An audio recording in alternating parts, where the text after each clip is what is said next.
Jérôme Duval. Bonjour. Vous êtes rédacteur en chef d'Alternative économique, mais ce n'est pas avec cette casquette que vous allez vous exprimer, puisque vous êtes aussi co-auteur avec l'avocat Pierre Lafont du rapport annuel sur l'état de la France 2017 du Conseil économique, social et environnemental. Alors, petite précision en préambule, ce rapport il s'appuie sur 10 nouveaux indicateurs complémentaires au PIB qui ont été mis en place au niveau national suite au vote de la loi Eva-Sas en 2015. Alors, que nous apprend l'étude de ces nouveaux indicateurs par rapport au PIB qui stagne en ce moment?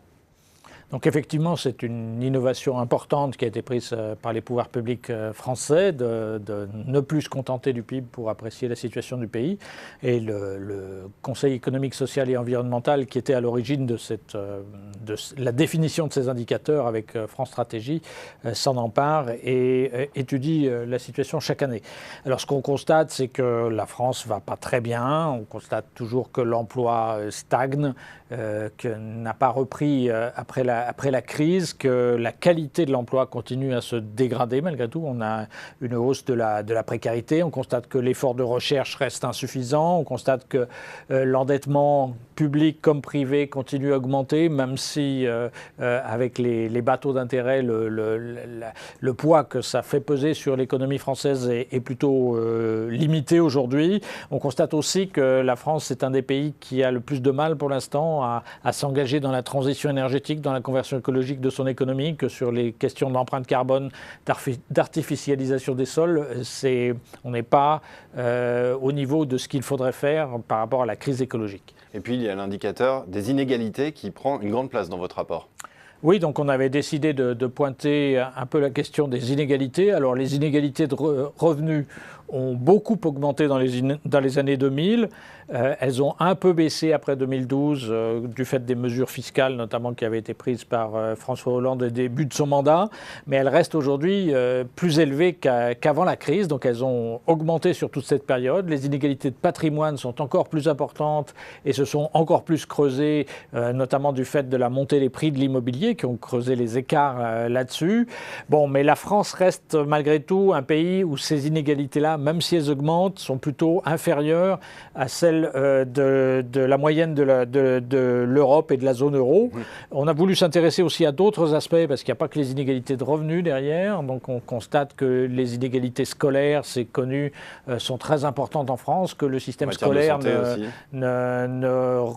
reproduit les inégalités sociales, qu'en matière de santé, donc les inégalités d'espérance de vie se maintiennent et sont très importantes, qu'en matière territoriale, on a là aussi des écarts majeurs entre un certain nombre de grandes villes, même pas toutes les grandes villes qui se développent, qui retrouvent de l'emploi, etc., mais beaucoup de zones rurales, mais aussi des villes moyennes qui sont en grande difficulté. On constate aussi que alors sur les inégalités de genre entre les hommes et les femmes, c'est plutôt un des secteurs où ça va mieux, même si on est encore très loin du compte.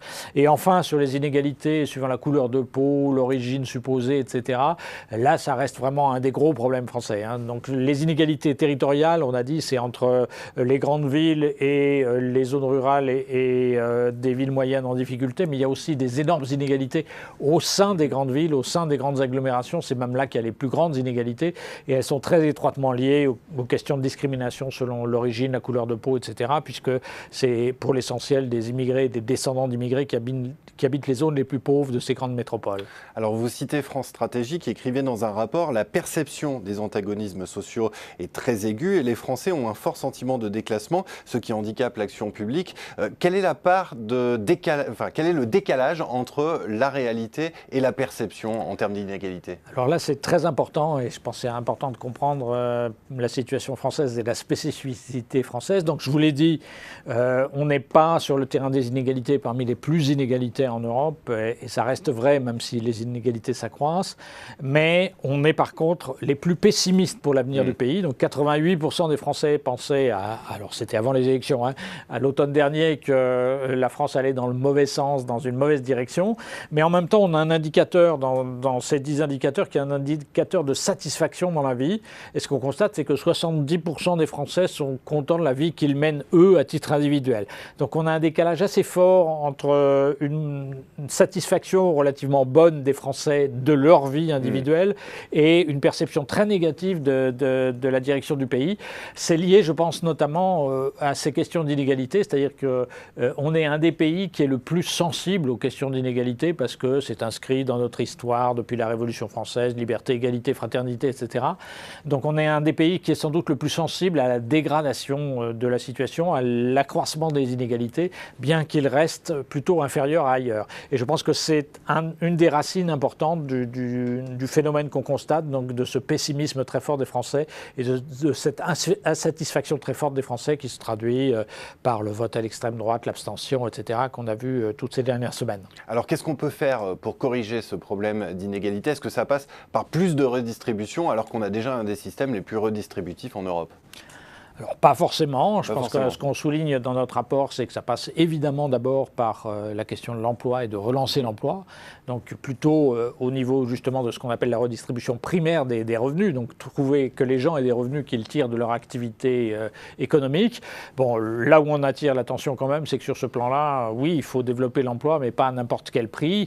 Les emplois de mauvaise qualité, on en a déjà pas mal. Et les insatisfactions des Français sont liées beaucoup à cette mauvaise qualité de certains emplois. Donc ce n'est pas forcément en dégradant la qualité de l'emploi qu'on s'en sortira sur ce plan-là. Mais oui, c'est d'abord du côté de l'emploi. Et c'est aussi du côté d'un système social qui devienne plus performant, plus efficace, pas forcément plus important, mais plus près des gens, que les gens aient moins l'impression de s'adresser à une grosse machine extérieure qui ne répond pas forcément à leurs besoins. Donc simplifier le système social, unifier les minima sociaux, simplifier les conditions pour les toucher, etc. Ça, c'est important pour nous. Eh bien, merci beaucoup Guillaume Duval pour cette présentation. Et pour ceux qui veulent en savoir plus, je renvoie au site du Conseil économique, social et environnemental où on peut trouver votre rapport en téléchargement libre. Merci beaucoup. Merci.